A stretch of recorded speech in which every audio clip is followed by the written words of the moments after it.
So if Flair's telling a fib about Hogan, I mean, Hogan would have done the same. Trust and believe that Hogan would have done the same.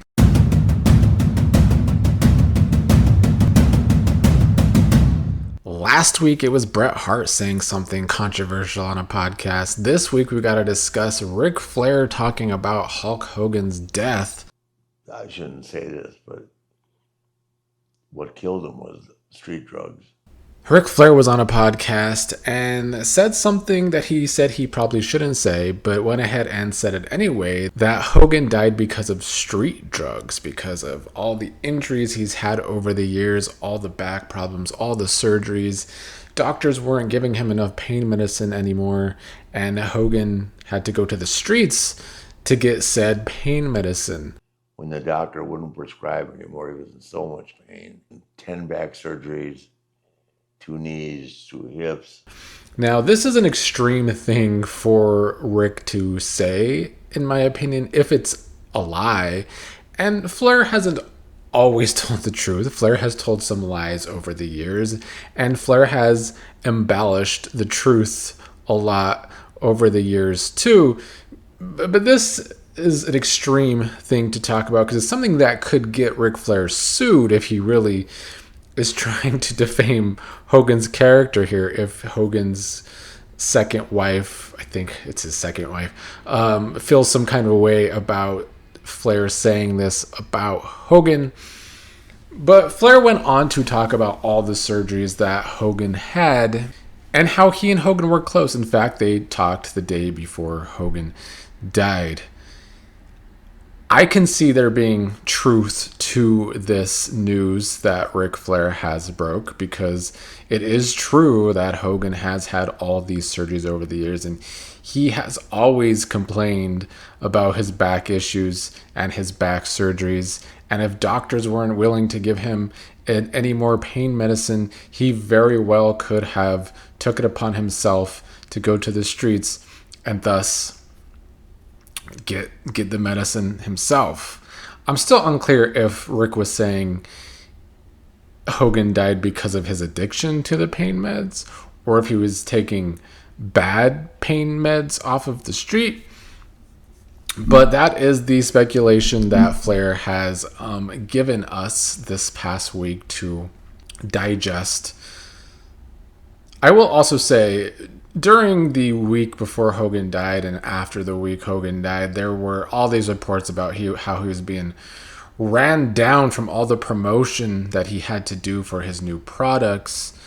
I can see how maybe that can also take a toll on his body that was already beat down, brutalized, and going through it after all of those surgeries. Rick at least gave us some dark humor, though, in this interview when it came to Hogan. I go, hey, if you hadn't insisted on dropping that leg on everybody, you'd be walking around just fine. This really did crack me up when he said he used to tell this to Hogan, that he wouldn't have all this back pain and all these back problems if he wasn't always trying to drop the leg on everyone and go over on everyone over the years. Look, I just think that there's probably some truth to this from Rick. I don't think he would pull this out of his ass. I honestly don't think that. I don't think he would just make this up out of nowhere. He is old. Maybe he would, but I don't see that here. I feel like this interview from Rick was just pretty much a straight up interview. And he was maybe giving some straight up information on Hogan's death, even if he maybe knew he shouldn't. He's saying this story is going to come out in the coming weeks, if not months. We'll see if that is the case or not. If it is a lie, it's ironic because nobody lied more in wrestling than Hulk Hogan. Go back to any podcast appearance from Hogan over the past 5 to 10 years, and you'll see lie after lie after lie. So if Flair's telling a fib about Hogan, I mean, Hogan would have done the same. Trust and believe that Hogan would have done the same. But I don't think personally this was a complete lie from Flair. It is Pro Wrestling Mondays here on the channel, where I like to talk about the week in review from pro wrestling. They really have not been bringing it for me lately. I hate getting on here and being negative about everything. But neither the WWE or AEW are really going out of their way to give us entertaining television, to give us good, solid storytelling. I will give my thoughts on Survivor Series over the weekend, which, I mean, kind of came across like every other live event, premium live event from the WWE this year. It fell somewhere between mediocre and subpar, just like most events from the WWE this year. The women's War Games match was probably better than last year's. I felt like it was definitely way more cohesive, at least, and I feel like all the women had their chances to shine in the match, which is what I like out of big matches like this. But I just still don't know if it really needed to be a War Games match. I don't think the story was there for it to be a War Games match. Triple H just really likes the War Games concept, and that is the gimmick to get people to buy Survivor Series now. But honestly, this women's match probably would have been better as a traditional 5 versus 5 tag team match. A traditional Survivor Series elimination match, I think, would have been better. I don't know why you can't do both. Why can't you have the men's War Games and have the women's match be a 5-on-5 traditional Survivor Series match? I guess they want to make it seem like the women aren't missing out. They could have their War Games matches too, and that's true. But it would be better if they had like a storyline that was way more cohesive coming into it to make it need to be a war. I mean, that's the whole point. It needs to be a war. These 5 versus the other 5 really didn't need to be a war, in my opinion. The Cena-Dom match was what it was. There was so much interference in that match from Judgment Day to help Dominic Mysterio. Liv Morgan returning was probably the highlight of the event, I would say. And the swerve that she slaps Dom, but then kicks Cena in the nuts and helps Dom win with a title shot to Cena's face as well after the 619. It was a good finish to the match, but not necessarily like... I didn't think it was like this good match, this good entertaining match, but it was what it was. It was a good return for Liv Morgan. The Stephanie Vaquer versus Nikki Bella women's title match was also kind of just there. It also was what it was. This event was definitely for the War Games matches. I mean, it was Cena's final premium live event, which he goes out putting over Dominic Mysterio, which I like, but I can't be the only one. And I know some people agree with me in the comments, but I can't be the only one that feels Cena's farewell tour is just that, a fail, because I can't believe the lack of emotion in Cena's farewell tour here. There is no emotion to me in this being his final few weeks on WWE television. Like, I can't feel the connection there that this will be the last time we see John Cena here coming up at Saturday night's main event. And there's no connection because there's no real story. It's just a tournament to decide who's going to face Cena in his last match. And yeah, it's not working for me. And then the men's War Games match was entertaining. It was definitely the most entertaining match of the night. I do feel like it was a good match. I didn't love the finish. I don't know how I feel about a mystery man dressed up all in black doing Seth Rollins moves when it's not Seth Rollins if he had real surgery, which I believe he did. So it was a choice, and the theory out there is that it was Austin Theory who will be joining the Vision.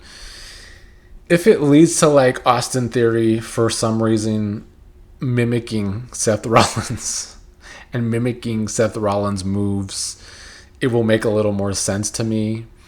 If not, I don't understand why he needed to come out in all black and whatnot. But I guess at least the WWE is giving us a little mystery here to figure out over the coming weeks. It's something to talk about. So I guess it's something that I can see evolving into a better story, or at least that is what I am hoping happens. These kind of controversial stories I do like talking about more than the actual product. That's why last week Bret Hart talking about Shawn Michaels and Vince McMahon being lovers was more entertaining than anything else happening actually in wrestling. Same thing this week with Ric Flair's interview about Hogan. What's happening from these old school guys on podcasts is way more entertaining what's happening on WWE television, and that needs to change. And lastly, we'll discuss AEW, which is not much better. I have almost no good things to say about AEW. I don't feel as though they're doing anything right now, other than maybe Swerve and Hangman Page working together, because those two do have that history. And so that actually does make for good storytelling in AEW, which is very, very rare when it comes to Tony Khan's booking. But the entire month of December is just going to be all about tournaments. And this is so Tony Khan can be at his laziest when it comes to booking in the company. And yeah, we have the Continental Classic tournament and the women's tag team title tournament, and that just does not suck people in when it comes to your TV shows. I'm also still questioning the booking when it comes to Darby Allin, who lost his first tournament match in an upset.